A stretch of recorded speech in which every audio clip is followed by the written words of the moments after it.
The philanthropy world has many players: nonprofit organizations, non-government organizations, aid agencies, grassroots organizations, charities. The list goes on. But is it time to reform the system as we know it? Is there a better way to do good in the world? I'm Mike Walter in Los Angeles. Let's take it full frame.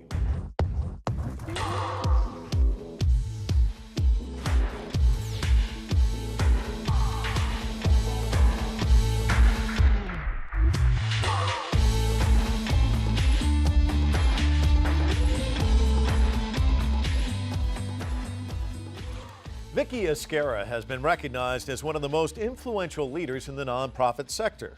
She's been named in the Nonprofit Times Power and Influence Top 50 for 3 years in a row. She's also distinguished herself as a successful executive in both the nonprofit and corporate sectors. She currently serves as the CEO of Opportunity International, an international nonprofit organization providing access to savings, small business loans, insurance, and training to over 4 million people working their way out of poverty in the developing world. I recently sat down with Vicky Esguerra in New York City to get her thoughts on the current landscape of the nonprofit sector and efforts to reform the system to do good in the world more efficiently. Vicky, I want to talk to you about the landscape, but before I do, I want to take you back in time because I was mentioning to you, I was back in Atlanta, Georgia in 2002. I interviewed Leo Mullen, who was the CEO of Delta at the time, and he talked about 9/11, this defining day here in the United States, and making these split decisions and saying, you know, we have to bring our planes down now, which had never been done before. Planes land and then they take off.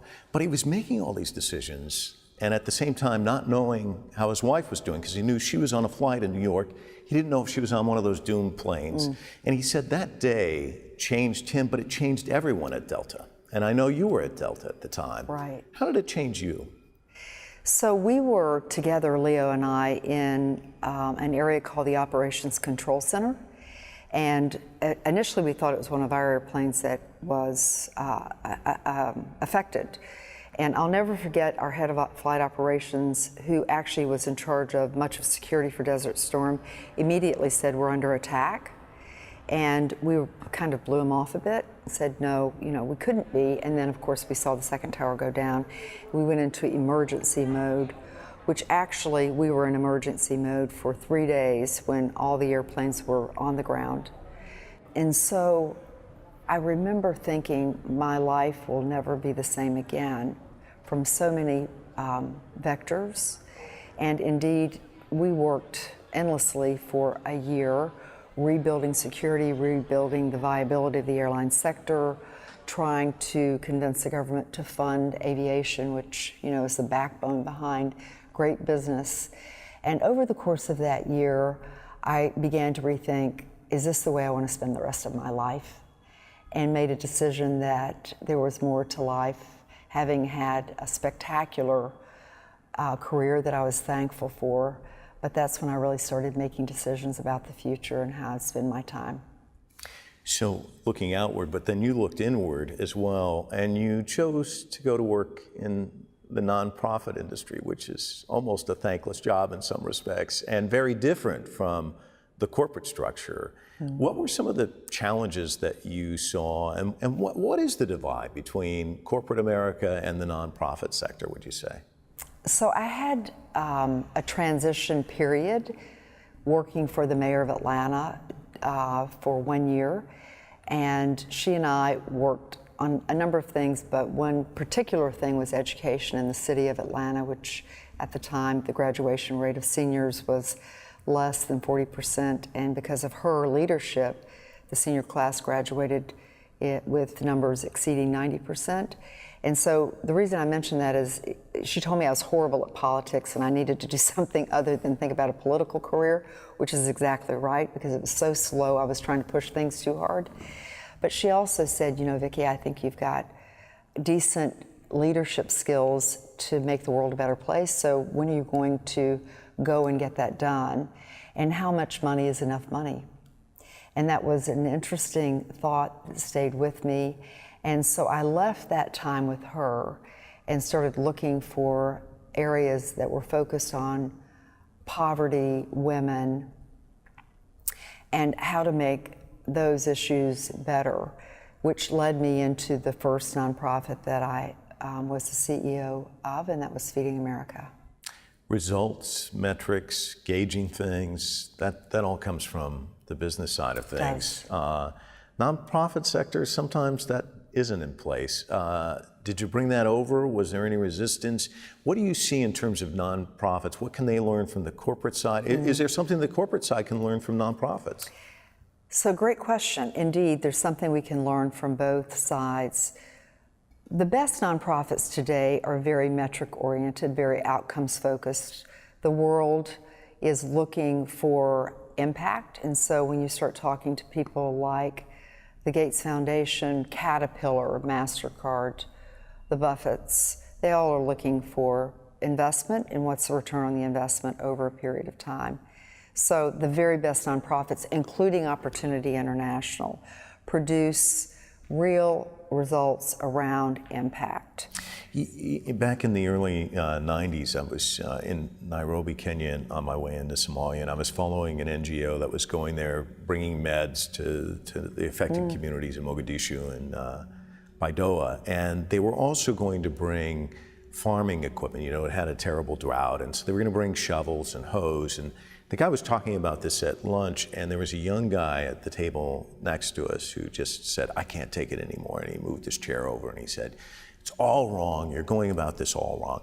What makes you think that they can use American shovels and hoes? And why is it you think American answers?" And he went on and on and on about how it'd be much more effective to give the money to this guy so that he could start welding his own shovels and putting people to work creating their kind of shovels or hoes that they like, which is basically what you're talking about. Why did it take so long for us to get to a point where people were talking about this in the 90s to where it's like this thunderbolt, hey, this would be a great idea now?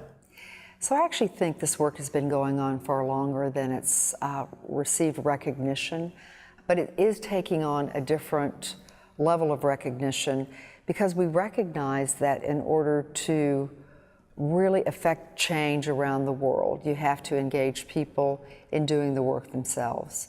And so when they're invested in a loan and they know they have to pay the loan back, there is co-ownership with any organization that is a partner with them. It's true, it's been true since time began. Take me from today to maybe 5 years from now, to 10 years from now. What does the landscape look like? What does poverty look like down the road a piece?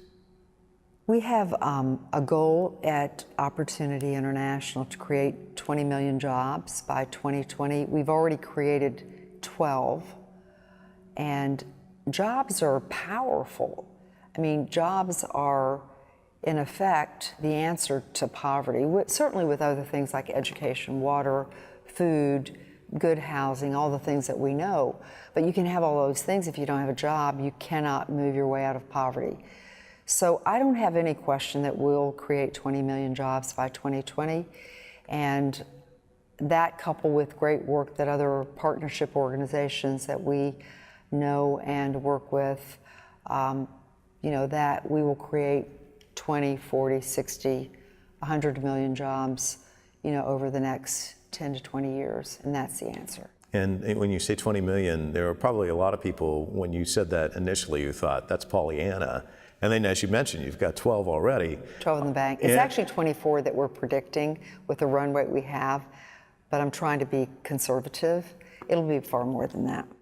Okay, so there's all this forward thinking as well in business nowadays. There's social media, there's people thinking, the corporations of yesterday were these big, huge monolithic structures.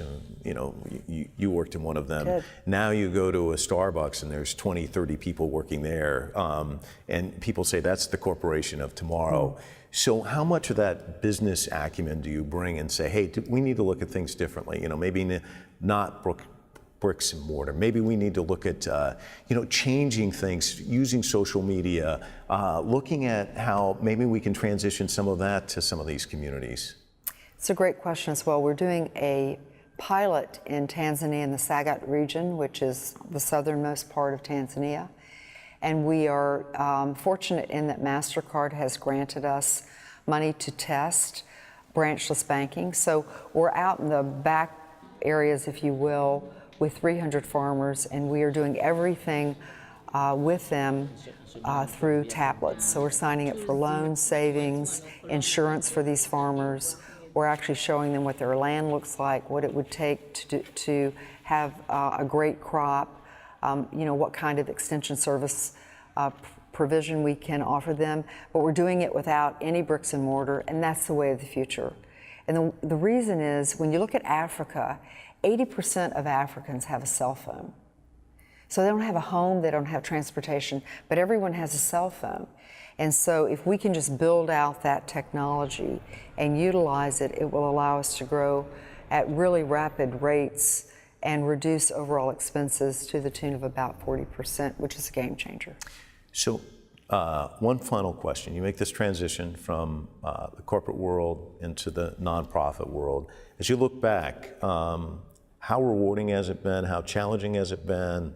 And how do you see the future of nonprofits? It's been the most rewarding 2 years of my life. I mean, the work I did at Feeding America was extraordinarily rewarding as well.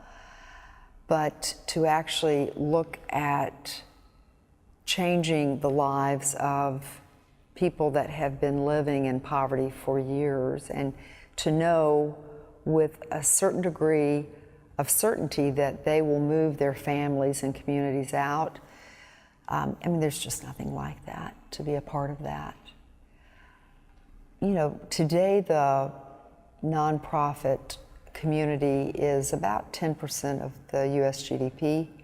We see that growing internationally as well.